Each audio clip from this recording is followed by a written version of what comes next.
So what are actually the principle of double entry system? It's kindly related to the transactions features.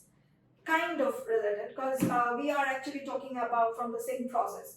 Dual entity, of course, for every transaction, of course, it's a double entry system.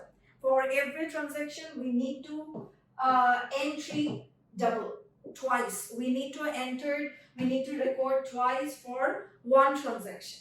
So that's called dual entity. How we will gonna record it? We will have to make a two parties, and then one should be debit and another should be credit, right? So that's called debtor. One will be debtor and another will be creditor.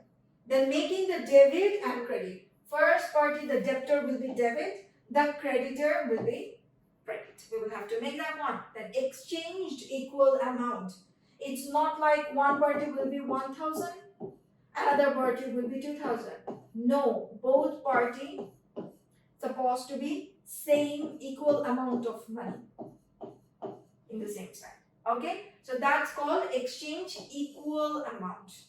Whatever the amount will be exchanged, whatever the product will be exchanged, that's supposed to be equal.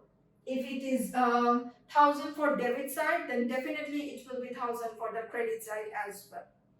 Then comprehensive result, after recording the transactions, after properly or the dual entity making debtor, finding out the debtor and creditor and making one side debit and making another side credit, we can easily comprehend, we can easily compare the results, right?